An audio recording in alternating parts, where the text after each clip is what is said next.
Hi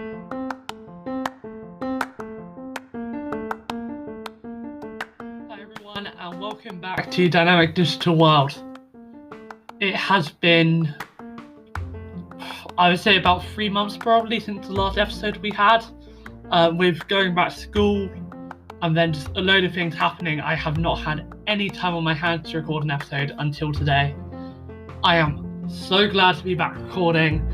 My website's been completely redesigned, so you'll actually find almost the exact word-for-word script as the news story for what I'm going over today, which is the WWDC 2021 Keynote.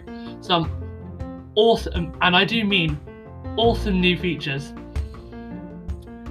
However, there is unfortunately something that we will have to talk about after those cool new features for Apple, which is not good. And just today, we've also, as most of you have experienced it, had a massive web outage that actually took down my website for a couple of hours.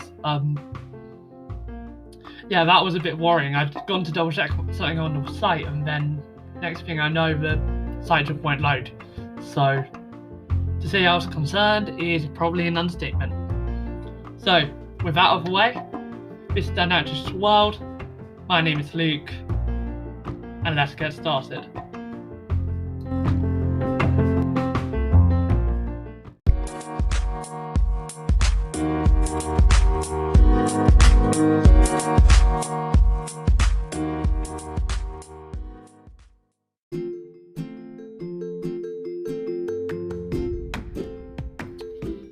Hi everyone, we are back 3 months later. Thank you for actually coming back to the podcast. It has been a very long time. Apple just finished their WWDC Keynote, and as usual we have heard about all of their newest updates coming to platforms later this year. But we are going to have to talk about something slightly later on in the episode that's not so great for Apple, but personally I've seen a lot of people either brush past or completely ignore. I haven't really seen many people diving into what Apple was saying too much, but it's actually kind of insulting as a developer who's considering putting their app on Apple's platform to see how they feel about you.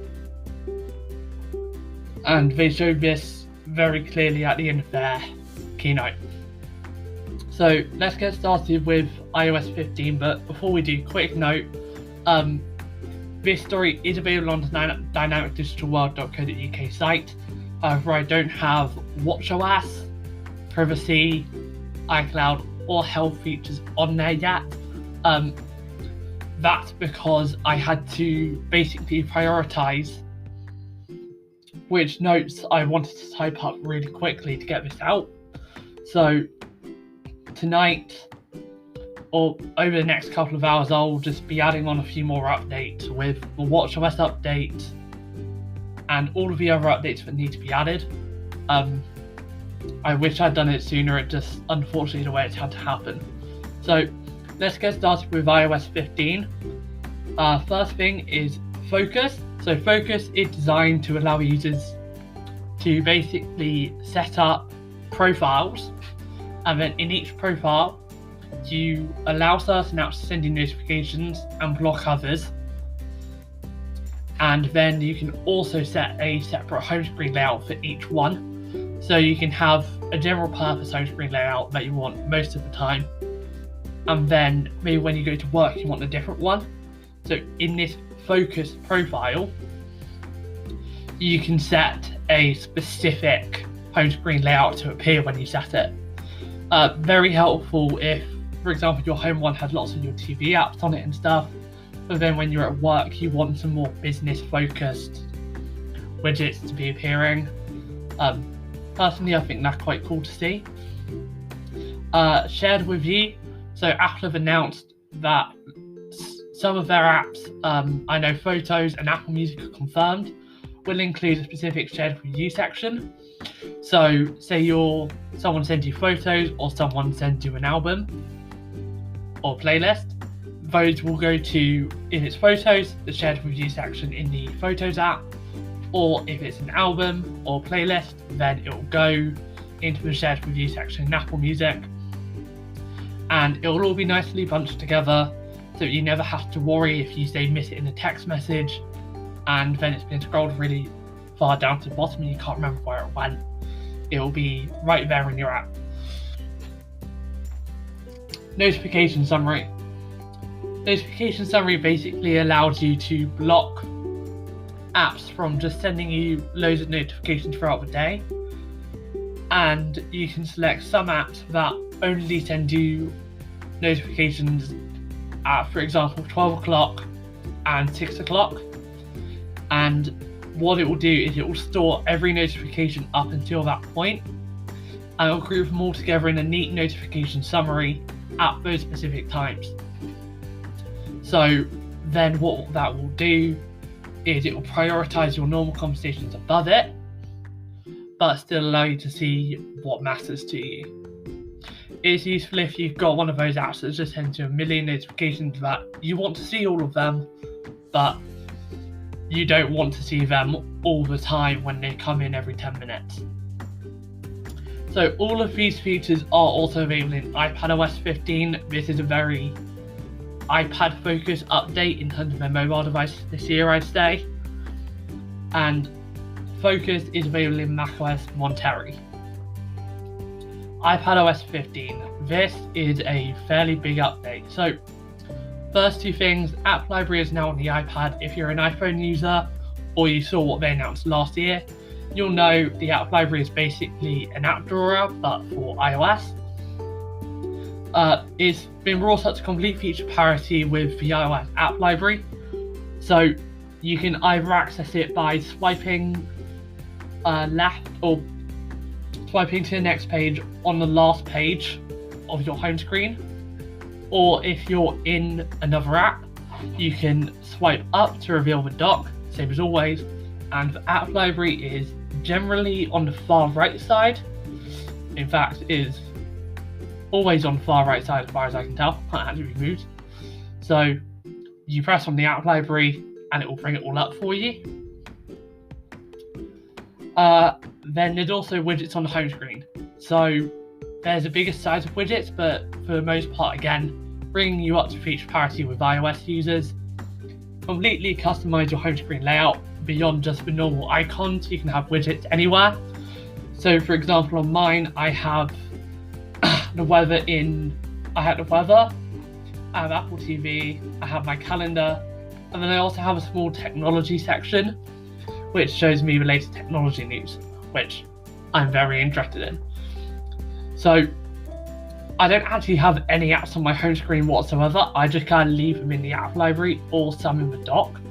But for the most part, I'm fine with just the widgets. New multitasking. This is what I would honestly call the biggest update to iPad multitasking since they introduced split screen and slide over.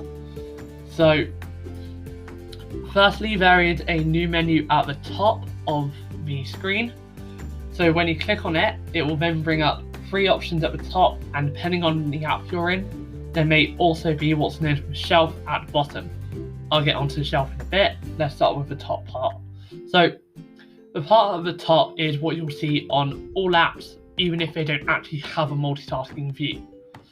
So you have full screen app, so taking up the whole display, half screen, so it moves it to the right hand side of the screen, and then you select another app for the left hand side, or slide over view, so it moves the app you're currently in into slide over and brings another app up behind it. Then at the bottom of the screen, in apps that support multi-window, so Safari, Chrome, other two I can remember, you have the shelf at the bottom. So if you have multiple windows for a specific app open, then what you can do is, as you would expect really, just switch between them with the tap of the button. If one of them is in split view with another app, that will also be held in the shelf, so you never have to worry about losing your split views, and easy swapping between your split view app and your non-split view.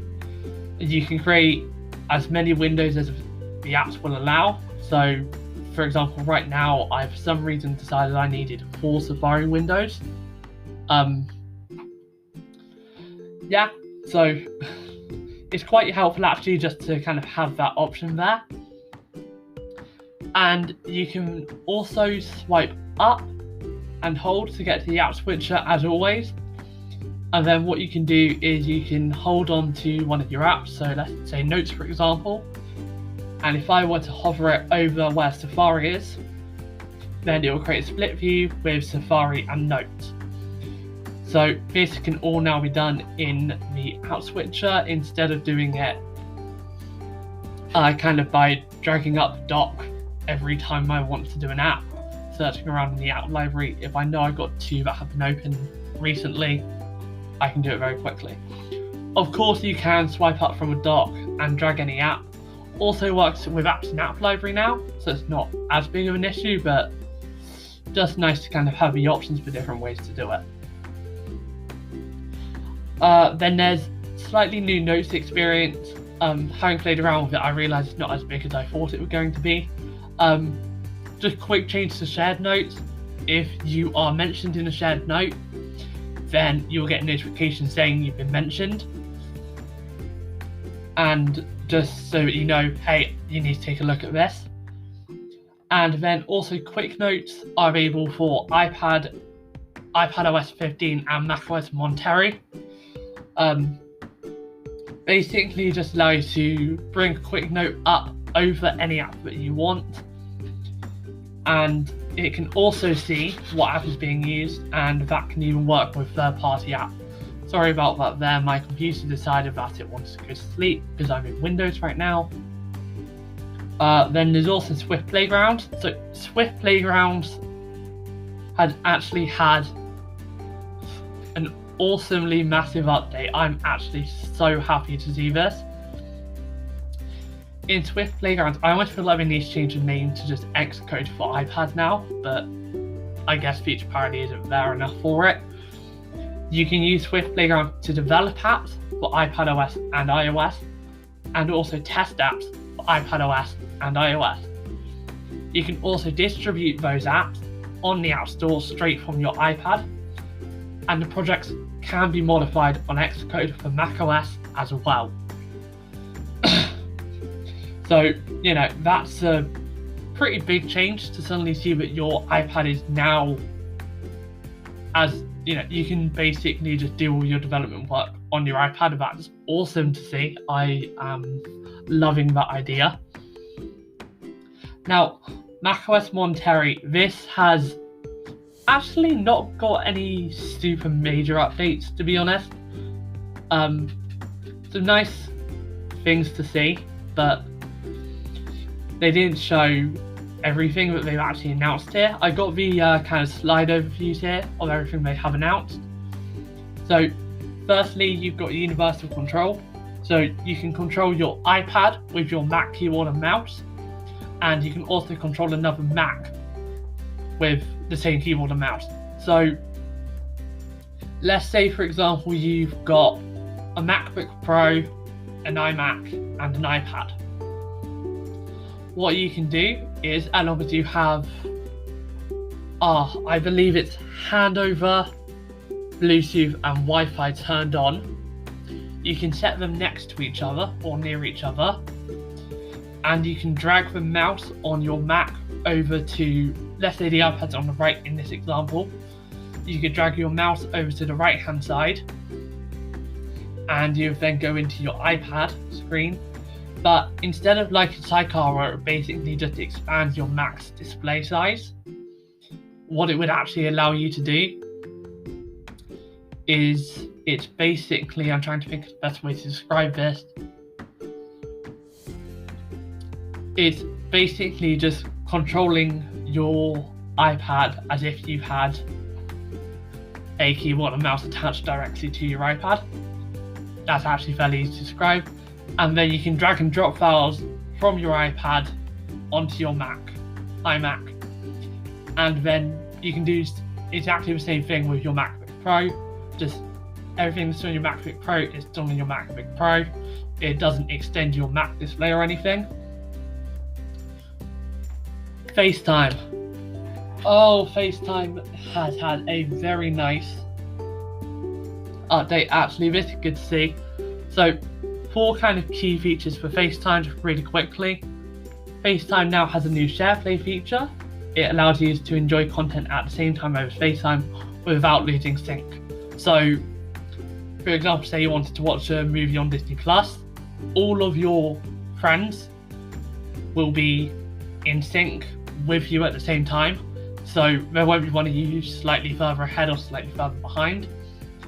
And Apple is opening up the AI for SharePlay to all developers, and they partner with certain developers such as Disney Plus, such as I believe it's Hulu, Paramount, to kind of get this on a roll. Now, there's been no mention of Netflix or Spotify in there yet, but that kind of makes sense based on the battles going on right now. FaceTime is also coming to Android and Windows via the web. Finally, we're at least going to have a way to use FaceTime, even if it's not very intuitive. It's just nice to see this being announced. Users will be able to send a link to their friends on Android and Windows. They can then click on that link and it will open up FaceTime in their browser. Now, they won't have access to certain features just due to the fact that it's running in the browser, and Apple still wants to make Apple devices the main way to use FaceTime, of course. Can't really blame them for that. So yeah, along with that new links for Windows and Android, they're also gaining the ability for users to schedule meetings using links. So you can schedule a meeting at a certain time, much like you can in Zoom. And there's also a new grid view layout and spatial audio. So the grid view, we've all seen it in Zoom or Teams or whatever we use. It lays everyone out in a very specific grid pattern so you can see as many people's faces on as the screen can fit. Spatial audio just makes it so the audio sounds like it comes from where the person's head is on your screen. Just makes it feel a bit more realistic, I guess. I haven't tried it out, so I'll be looking forward to trying that at some point soon. So that's kind of all of the new features that Apple have announced at WWDC. I personally am really looking forward to giving all of these a go, seeing what they're like, what it's like to use X, Y, and Z, how well does it work. That iPad multitasking update, I've been using it on my iPad Air 2, which, by the way, is somehow still supported. Apple, thank you. I believe it's now 7 years that my iPad has been supported for. Just a small thank you to them actually for that, because you know what? They may not support developers that much, but they do support their users, and I have to thank them for that. Now, speaking of developers, we're going to cut here because I know not everyone wants to listen to the next part on developers. Fair enough, if you're not too interested, feel free to stop now. And thank you for listening as far as you have. I am back. I am working on some more improvements just so that the sound is a bit nicer. But for now, I'm just glad to be back to making podcast episodes. So please keep listening if you want to hear about how Apple's been treating their developers and how I think they could change it slightly. Gonna be a brief 5-minute segment. A proper in-depth analysis of this will be on Apple Analysis, but feel free to carry on listening past the next transition.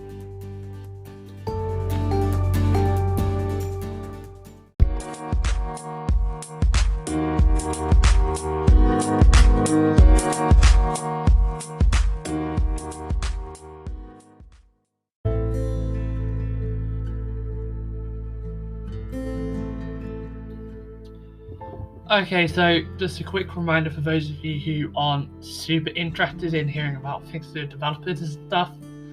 This will go purely for developers, or more specifically how Apple treats their developers. Apple.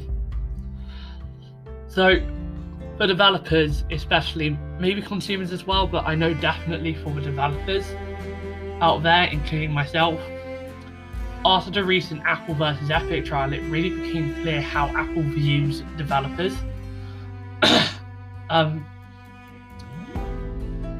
they view us as being lucky to be getting any money from any apps that we spend our time creating and putting on their platform. Basically, they say that they, even if they didn't do any work, they still deserve some sort of rental fee, and we still have to pay them something, even if it wasn't through the App Store. So that's kind of how it came out in the trial, and today they really did show their arrogance towards kind of how they feel developers are, and it was in a very subtle way that lots of people might not notice. I didn't notice it immediately. It took me a couple of seconds to realize it, but during WWDC, Apple basically said that they paid developers, I can't remember the exact figure because it honestly went out of my head, but they basically say that they paid developers and they made it sound as if they were just taking money out of their pockets and giving it to developers and saying, here, this is your money. This is your pay for putting your app on our platform. Like, they made it sound like that. But the thing is, that's really not how it happens, and Apple saying it in that way really does show exactly how Apple uses their developers. And specifically the apps that developers make, which is Apple believes that they don't need them. Apple showed very clearly in that one statement that they don't think they need developers, and that developers are lucky to be able to put apps on their platform, and finally, that developers are lucky to get any money from apps that they put on the platform at all. They made that attitude very clear in a single sentence. Apple, a small tip, a few words can do an awful lot, and those few words just showed exactly how you feel about your developer community and how you view them as being important to your platform. Now, let's break this down a bit, because not everyone's going to fully understand how this kind of all feeds into this. So during the Epic versus Apple trial, Apple basically said that even if developers didn't have to pay a 30% fee on in-app transactions, they would still have to pay money through some other sort of way. I have a problem with this. Every time I've gone to look at it, at least, unless I'm missing something, developers already do pay something else. On the Apple Developer Program website, if we go over to it here, it charges you $100 a year to be in the app, to be in the program. Now, that's $100 a year. I mean, that's, unless they changed it recently, but I don't believe they have.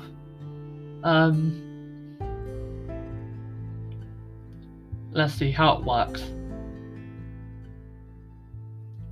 Yeah, so the cost is $99 per membership year. All developers have to pay Apple $100 a year. And then they say that if we didn't get our 30% fee, developers would still have to pay us more.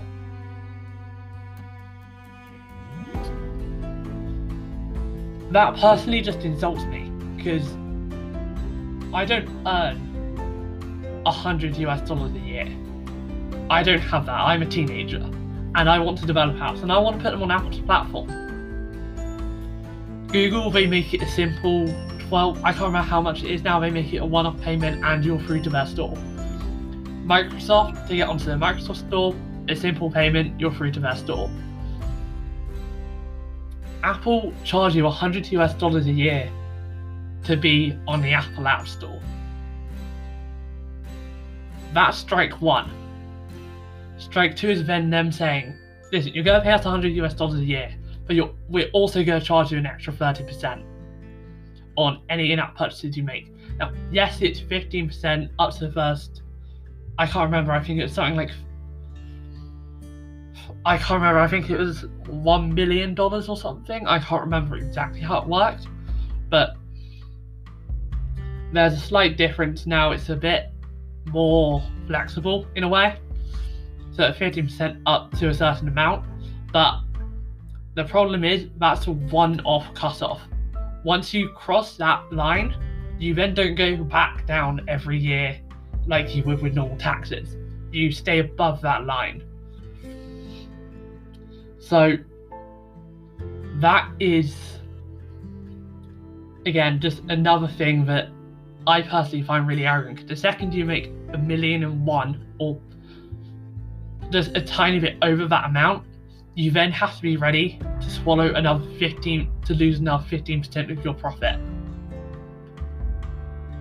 I'm glad that they're lowering it for those developers who can't afford it, but at the same time, the fact that it doesn't reset every year like Google's does is still majorly concerning for a developer, because you have to be watching that line very carefully every day and be ready to absorb the cost of losing another 15% of your revenue. That's part one. That's back from a trial. Now, the second part is what Apple have said today. So, Apple said today that they have paid developers. Technically, you could say that's almost correct. The money does come out of an Apple account and go into a developer's account. Sort of. It's very complicated with in-app purchases. But basically, the way it works is the user makes a transaction using Apple's in-app payment system, because that's the only way for them to make payments.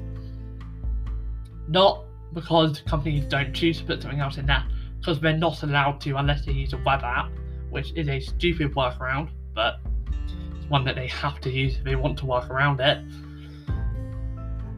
So they pay it through Apple's in-app purchase system. Apple then takes a 30% cut of that money and then forwards the rest of it onto developers, or 15% depending on who you are. Basically, they take a cut and then they send the rest of it to you. Now, that may sound, okay, cool, what's the problem with that? In theory, there's nothing wrong with that model. That's how it's worked for years from when items were stored on physical store shelves. Fine, but the problem is the way Apple words it in their conference. Apple has paid developers. The word paid suggests it's coming out of Apple's account and that they're losing money by paying the developers. And that it's up to them whether the developers should get their money or not. The thing is, it's not. Well, it is, but it really isn't. At the end of the day, the amount of money a developer gets comes from the user that chose to make that microtransaction or in-app purchase or whatever you want to call it. Apple saying that they paid developers shows in very, very clear way how Apple feels towards the money that developers get. They've shown in one statement that, as far as they're concerned, they could have 100%. They are, and developers are just lucky that Apple has chosen not to enforce that. I personally strongly disagree with that and don't believe in that at all. I think, if anything, Apple's lucky to be allowed the 30% cut that they are in what is a very closed-off ecosystem. And I personally think that it should be more for developers, or developers should have the option of completely sidestepping in-app purchases. But that's a debate for another day. However, Apple, I'm just going to leave you with a bit of advice right now.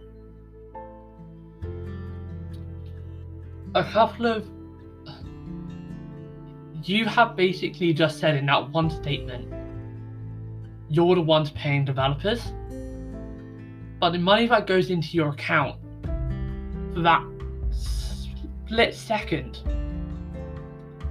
is sent by another user. You don't lose money from it. It's not, you only gain money from that transaction. You don't lose anything from giving me as a developer the money.